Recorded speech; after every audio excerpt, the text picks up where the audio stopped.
Let us do Pradhana and start the session. Om Guru Brahma Guru Vishnu Guru Devo Maheshwara Guru Sakshat Parabrahma Tasmai Sri Gurave Namaha. Om Annado Sri Jagannatha Madguru Sri Jagadguru Mamatma Sarva Bhutatma Tasmai Sri Gurave Namaha. Om Akhanda Mandalakaram Vyaptam Yena Characharam Tat Padam Darshitam Yena Tasmai Sri Gurave Namaha.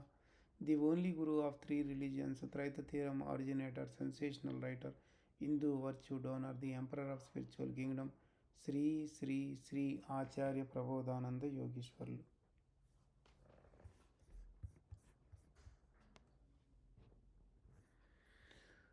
We are learning Traita Theorem Bhagavad Gita. Last week we learnt up to 2 slokams from Bhakti Yogam chapter. So before Bhakti Yogam we learnt Vishwarupa Sandarshana Yogam. In the Vishwarupa Sandarshana Yogam, last slokam, God said about the three yogams. So, with that three yogams or three dharmas, Brahma, Karma, Bhakti yogas. So, whoever follows them, they can definitely attain the absolute soul. So, after that, Arjuna got some doubt on that, and he asked a question. Uh, so he asked a question about those things. So what are those things? So he asked about greatest who is the greatest yogi among all three yogis. That's what the question Arjuna asked. So then uh, then Lord Krishna said that, the Bhagavan said that those who worship me with the interest and daily put his mind on me for uniting to me are superior yogis. Yeah, Arjuna asked about who are the superior yogis. So the superior yogis are the one who worship him with interest and daily put his mind on him for uniting to him or to him. He is called the superior yogi. That's what Bhagavan is also accepting them. So God will accept them. So we learnt up to that point. That means up to the second slokam. Let us know now. Let's move on to the third slokam onwards. Let us see what is there in the third slokam and fourth slokam. So the meaning of both of them are at one place only. ये त्वक्षरमनिर्देश्यमव्यक्तं पर्युपासते सर्वत्र गमचिन्त्य च कूटस्थमचलं ध्रुवं सन्नियम्येन्द्रियग्रामं सर्वत्र समबुद्धयः ते प्राप्नुवन्ति मामेव सर्वभूतहिते रताः. So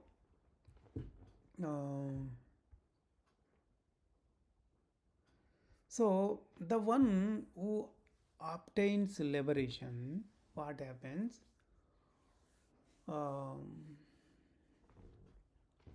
So they will become invisible. They will become totally invisible. So that can be achieved by following three dharmas. So any one of the dharma is fine, he can get the liberation. So once they attain the liberation, that means he attained the destination. So he reached the destination. For every creature, the destination is absolute soul. So that is undestructible state.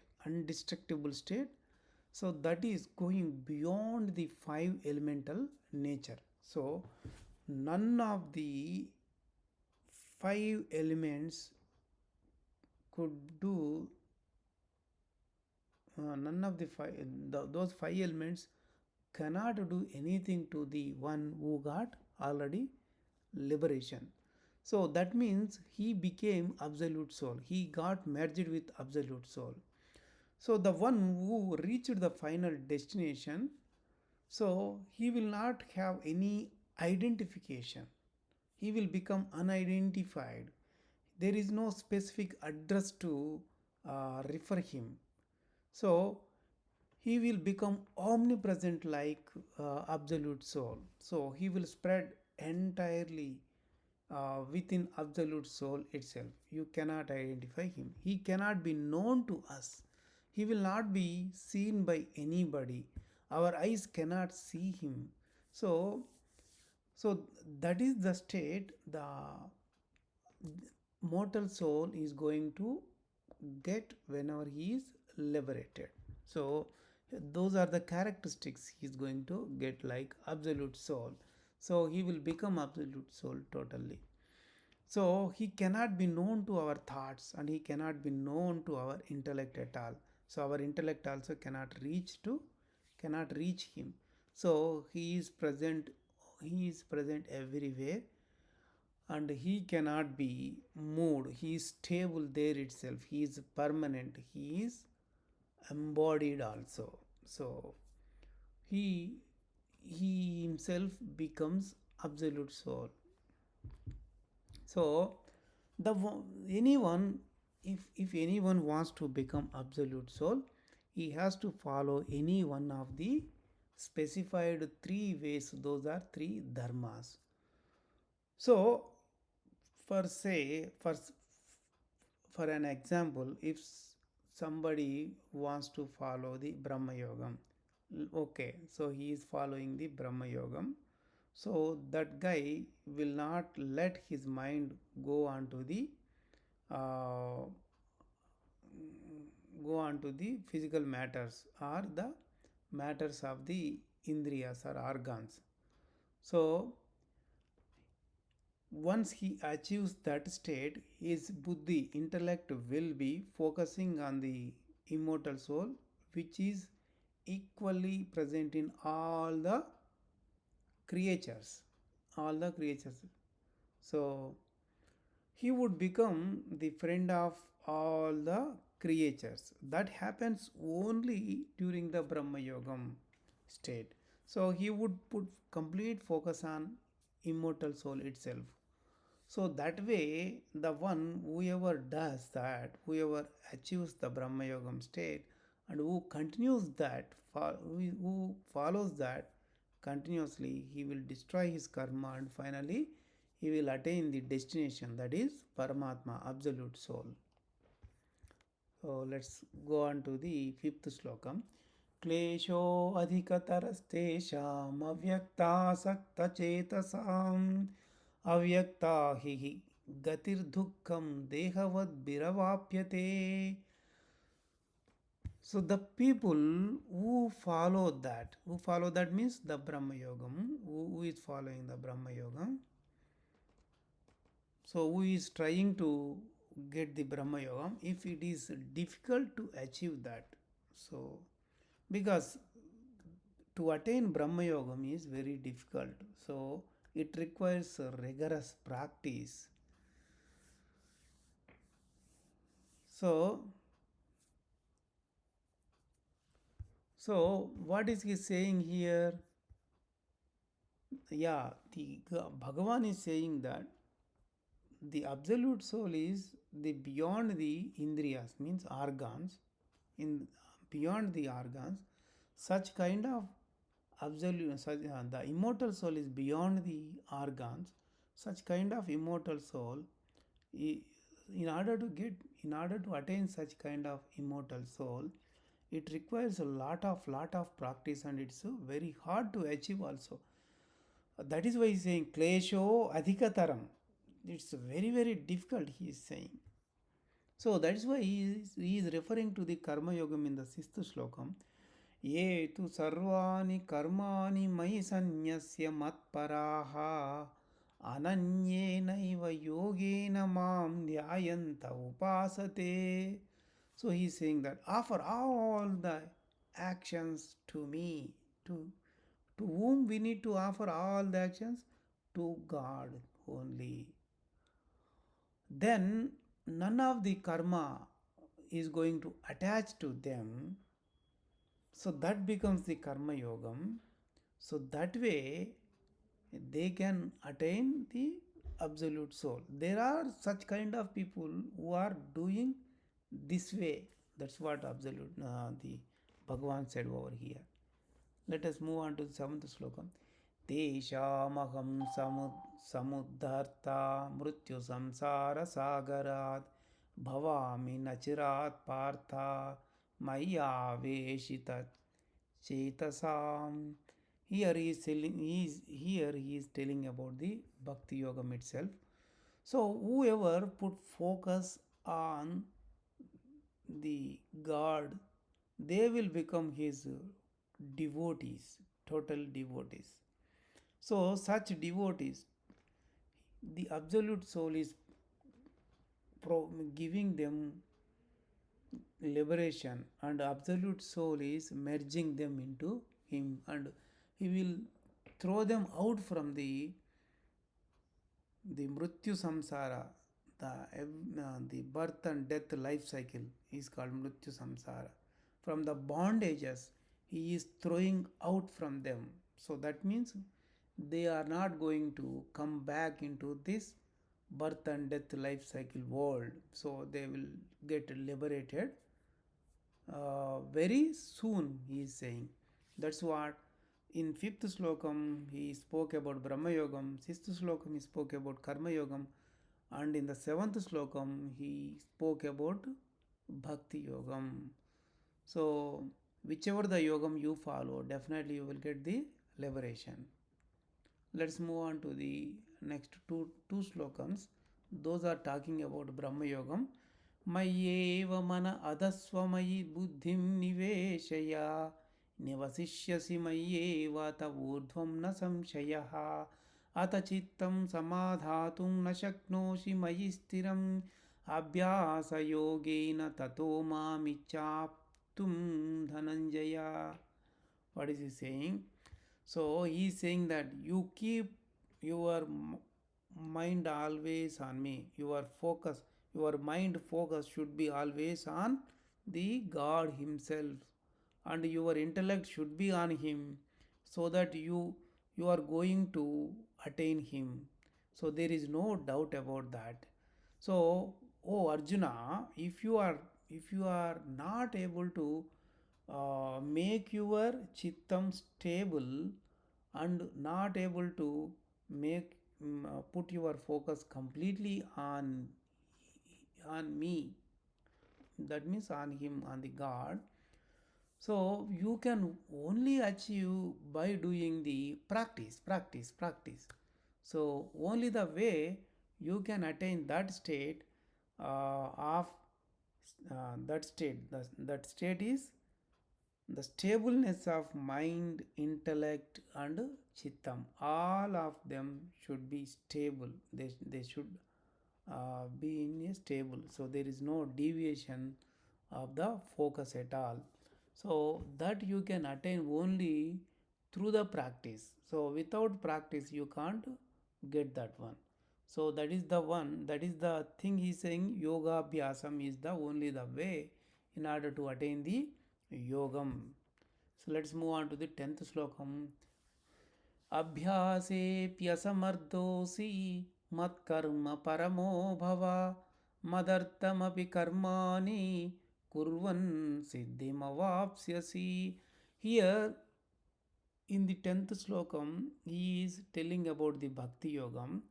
So he is referring to the 9th slokam and telling the 10th slokam. So he is talking about ninth one we came to know about the Brahma Yogam, that is only achievable by practice itself.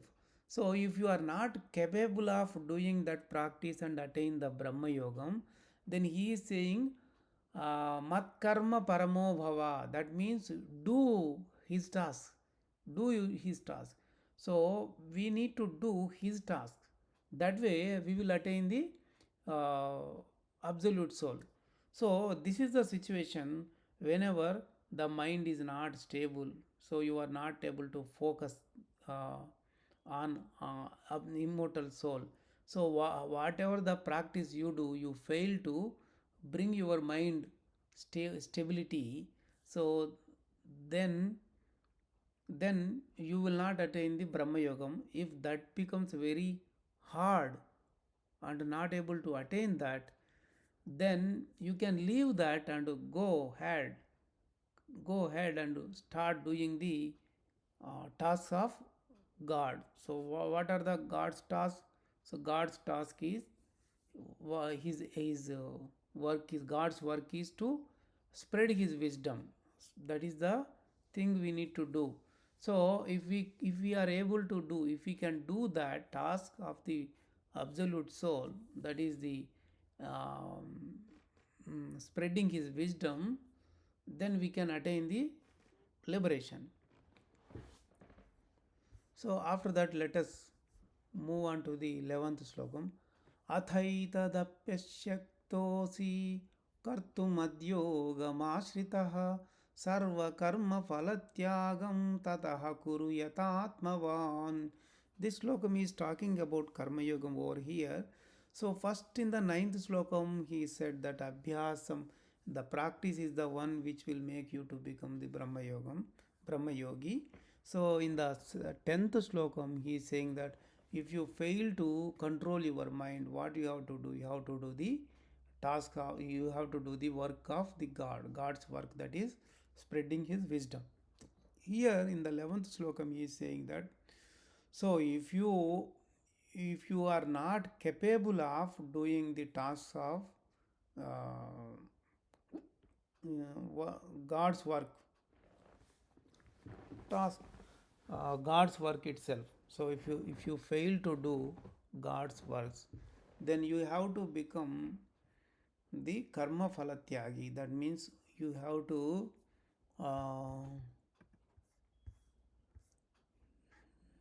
what is he saying here?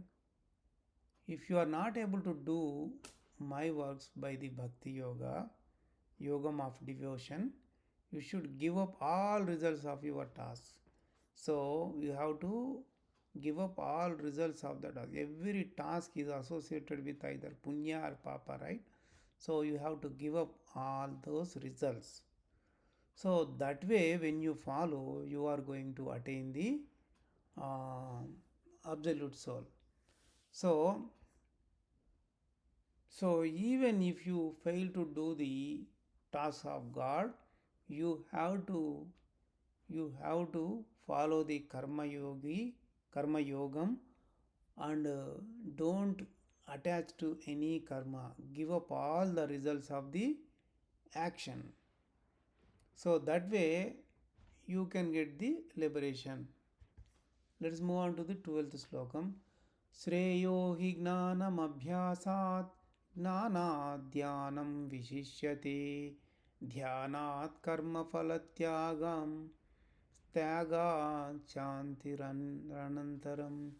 ध्यानात् त्यागात् shantiranantaram, he is saying here. So he is telling sequence of things what we have to do. So the wisdom is better than the practice. So before you do practice, you have to know the wisdom. Meditation is better than the wisdom. So don't do meditation without knowing the wisdom. So you know first wisdom, then you do meditation. That is the greatest, better than the wisdom. Then renunciation of fruits of karma is better than meditation. So he is saying that renunciation of fruits of karma is better than meditation. So in the 11th slokam also he said that akila karma phalatyagam. So here also that is repeating over here. So man gets peace of mind by that renunciation. So get peace of mind. Peace of mind means he will be in the path of God itself. So slowly he will be doing that, and once the karma is destroyed, he is going to attain absolute soul itself. So here what is he saying? So nowadays there are so many people, what they do, they start practicing immediately without even knowing anything. Suppose if somebody wants to go to some other location, he must know the way or path how to reach that destination. So without even knowing the way, if he starts journey, he may not reach to the exact location. So that way may lead you to some other location, so whichever is not your intended location. So in order to reach the destination, destination, the liberation is the destination. In order to reach that, you must know the wisdom first. So if somebody starts doing the practice without knowing the wisdom, their all of their efforts will go in waste.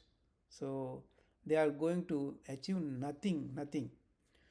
So there are some gurus who don't teach complete wisdom and start giving upadesham. And there are some disciples who don't know complete wisdom, and they will try to get the upadesham from gurus. So that's why in the slokam he said, Sreyo hi gnanam abhyasat, he said. So whenever you know the wisdom, you have to do practice according to that. So when you do that, you will attain, you will get the result. You will get the result, or you will achieve that state. So when you achieve that state, then you will continue that process continuously. So if you are not able to achieve that, then it is better to do karma phala tyagam. That means renunciation of all the what is he saying here? So yeah, renunciation of fruits of karmas. You have to do renunciation of fruits of karma. That way you can attain the liberation here. So one is about the keeping the focus on immortal soul. That is about the Brahma Yogam. If you cannot do the Brahma Yogam, you choose Karma Yogam. In the Karma Yogam, uh, you have to uh,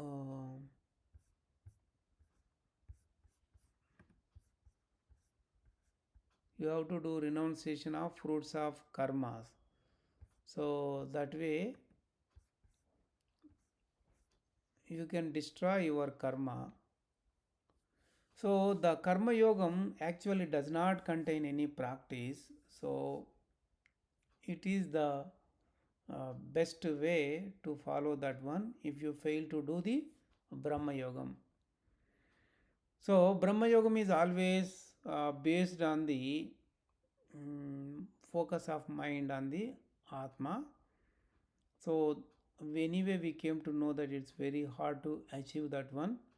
So instead of that, if you choose to do Karma Yogam, so that will be the easier way. That's what God said over here. So let us do Mangala Prarthana and end the session over here. So we'll continue from 13th Slokam onwards on the next week, on the next Sunday. Let us do Mangala Prarthana. Om Mangalam Gurudevaya Mahaniya Prabodhatmane Sarvaloka Sharanyaya Sadhu Rupaya Mangalam. Prabodhatmanam to everyone.